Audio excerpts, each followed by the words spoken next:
Hey, it's Scott Fox from ClickMillionaires.com. It's great to see you. Today's video is an expert website video review personalized for Sheena. ClickMillionaires.com member Sheena lives in Oxford, England, and as you can see, she's set up a beautiful new website called GreatGardenArt.co.uk. Sheena's business idea is to sell garden art, beautiful sculpture to place in your garden. She wants to act as a broker for high-end pieces that retail for thousands of pounds and hopefully take a cut as a middleman. So she's put up this test website to see if that's a viable idea.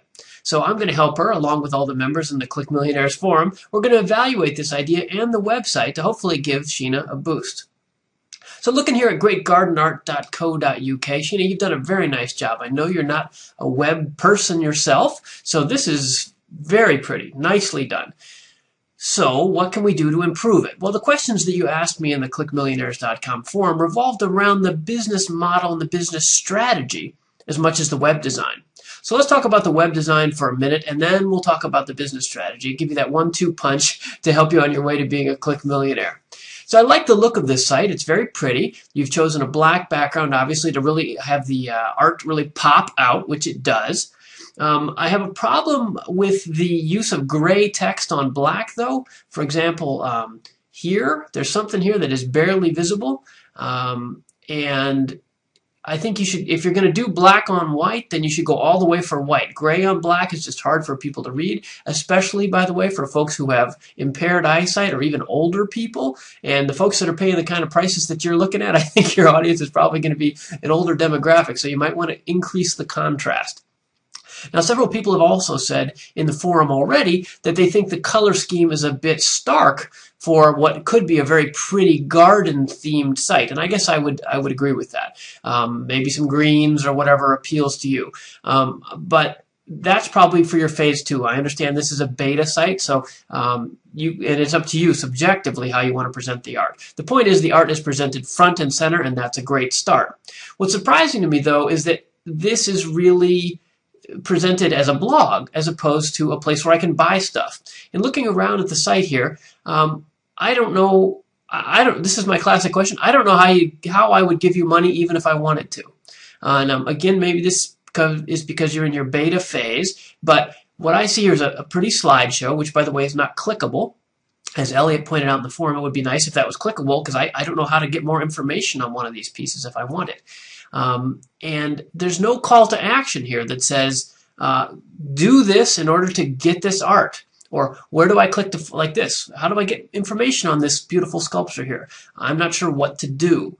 So you've got a bunch of bells and whistles here, like an RSS feed, a search box, Twitter and Facebook links. None of those are bad ideas, but I think you need to reevaluate what you're doing in terms of strategy.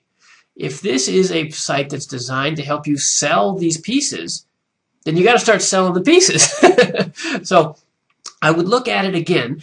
You've got a little bit of what they call happy talk here, saying what we do and how we do it, and that's okay. I would make sure that that's very keyword oriented, which it doesn't look to me like you've probably done much keyword research because helping you to source unusual quality pieces of artwork for your garden doesn't sound very keyword rich. I mean, is that something people are going to search on? Or your menu items, gallery, who we are, local gardens, maybe garden sculpture. That might be a keyword for you, but I think you need to, we can talk more about this in the forum, but how can you pump up your search engine optimization? Because you found a really interesting niche, which apparently you've got a real expertise in, but search engine optimization could help you a lot, and you want to build that in from the start rather than trying to add it later. Structurally, I would also just point out this search keywords. What am I searching? I don't know. That doesn't seem a good use of space or the RSS feed to me. If you scroll down, you've got this big comment thing, which is okay, I guess. But how about an email sign up? You really need an email. And you've got this survey here. What does a person get out of it? Why would they want to do this? What do I get out of it? What's in it for me? And I don't mean me personally, Scott Fox. I mean your visitor. And then this notice that comments are closed. Well, that's kind of off-putting too. I would rethink this home page as a landing page. Somebody's looking for garden art. What do they want to see when they land? Well, you've got the pictures, but then they need specific calls to action. Now, in the forum, you filled out the questionnaire that we do for Website Tune-Up Community Clinics, and you said that your goals were that people would, 1, leave comments, 2, obtain emails, and 3, see if this is a market. Okay, well, I'll take those in reverse order. See if there is a market. Yes. I'm pretty clear there's a market here, and so does everybody else in the forum. You've got these beautiful art pieces. Could you stand in the middle and take a piece of that transaction? Sure seems like it. Galleries do that worldwide. I wouldn't hesitate to pursue this in terms of the viability of the business fundamentally. I've got some other notes on that I'll give you in a second, but I would cross that question off your list. Second, leave comments. Why is that your number one objective? That is not a legitimate e-commerce objective, frankly. That's a good social media and marketing objective if you're trying to get people into dialogue by which you think you can then lure them into a sale. But your number one objective should be sell stuff. So you've got to get clear in your own head what you're doing here. If you're just trying to show off pictures of, for all I know, this is your art and it's beautiful. If you're just looking to show off art, then you can do whatever you want, right? But if you're trying to sell stuff, that's got to be number one objective. And that means putting clickable items like the pictures, like buy buttons, like some indication of what a customer should do. If I want this picture, this sculpture, I don't know what to do. And then your other one, obtain emails. That's number 2. So up here, I'd put a big email box. And here's what you get by signing up for my email. Maybe special updates from my, my best and most talented artist clients, or sneak preview deals, or I don't see an ebook here necessarily. Well, maybe how to buy garden art, right? 10 tips on buying garden art, stuff like that. You got to think more marketing-y. Your first step here is really pretty, but it isn't business oriented. All right. If you want to make this a commercial venture. Now I'm segueing into the business side. You need to think about this as a business. So I would reconsider for a moment even the platform you're using here. You're using a blog, a WordPress blog, which is fine because apparently you figured out how to do that to yourself. Nice job. Congratulations. And you've done a pretty job. Usually when people sell stuff, though, they use a store. Now, you don't have a store here. And perhaps the store doesn't apply because, these are not mass market items, right? You're not going to sell 1,000 of each of these sculptures. So maybe they're one-off pages and a blog is appropriate. But I just wanted to toss that out there. You should think about this. If you really want to sell stuff, store platforms are built for merchandising stuff that's for sale. Now, I know a bit about the art world, so I think that perhaps that's not what you're after, and there really is only one of each of these items, in which case a blog approach could be appropriate. But you need to think as if it's a store. I think rather, I'm not saying you should move to a store platform, but I think you should think about it. But I think you should think about using this blog in a more store-like fashion. Here's a product. If you like it, do this. Here's how to get more information. Here's, Maybe frequently asked questions. How do I arrange delivery for these items? Is there really just one of each? What do we do about taxes and shipping? Things like that. Installation instructions. Those are nice frequently asked questions. If you want to use a blog format, you could post regularly little articles on topics like the ones I just mentioned, but the format in general needs to work around merchandising for commercial purposes, the sale of these products. So let's talk about that for a second. I think it is an interesting opportunity. You're thinking that you could probably take 12% of the transaction on each of these, and they cost thousands of pounds. So, hey, that sounds like real money real quickly. One concern I have is that how do you make sure that you stay in the middle of the transaction?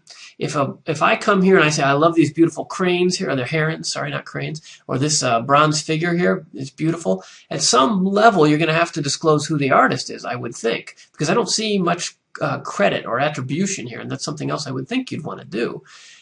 But as a customer, once I know who the artist is, how do you prevent me from going directly to the artist? Now, I don't have an answer on that right this moment. We could talk about it in the Click Millionaires forum if you'd like, since you're a member.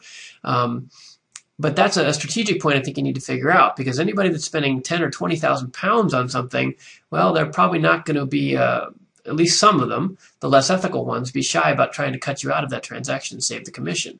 So there's a fine line to walk there. You've also got wholesale versus retail issues here, which Judith raised in the forum, which I think is a very good one. When you're trying to act as a broker, you have two different customers, and obviously landscaping firms or exterior garden designers would be great customers for you, but they're not going to pay the same retail price that retail customers would. In business speak, that's called channel conflict. So you need a little bit of at least some probably tip of your hat perhaps to the trade, to the industry, to offer them a discount. And they're usually, as you probably know, going to expect like 50% off retail. So you're going to need to think through that a little. But those are strategic issues that I think we can solve as a fundamental proposition. I think this is really cool. I think it's a great site. I would also suggest, by the way, my easiest marketing trick, I wouldn't use www and put this all in lowercase. Start this out, capital G, great, capital G, garden, capital A, art, greatgardenart.co.uk, all capitals like that. It will look a lot, it will be much more memorable and easier for people to read and remember.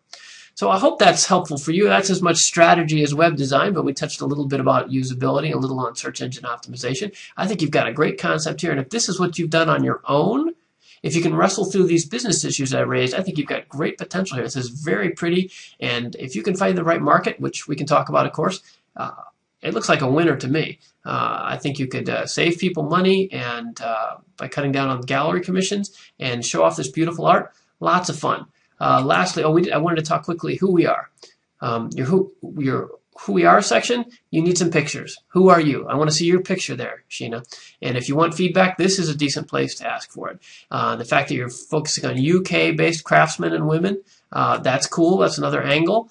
You got to pump this up a little bit, okay? And then this calendar, I wasn't so sure about that, why you need a calendar there. The web is global. I would start thinking a bit bigger than local. I would even think beyond UK.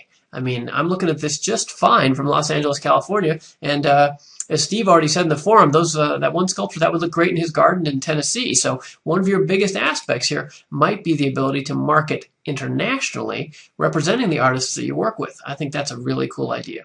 So this sort of slideshow may be out on the front page, but these things have all deserve pop-up ability. I would move this out to the front page. Oh, and here we go. Look at this. I just found this in the last minutes here. Here we are, a price and everything, including VAT and installation. Well, there you go. That's the sort of information that we need, and that needs to lead to a store-type page so that you can make some money. Okay. I hope that's helpful. I hope that's helpful for you, Sheena. It's great having you as a member of ClickMillionaires.com. And if you're watching this video later somewhere else and you'd like this kind of personalized video critique, well, Click Millionaires members, they get them for free. Otherwise, you can sign up at expertwebsitereviews.com, and me, Scott Fox, I'll personally review your website too. Thanks for stopping by.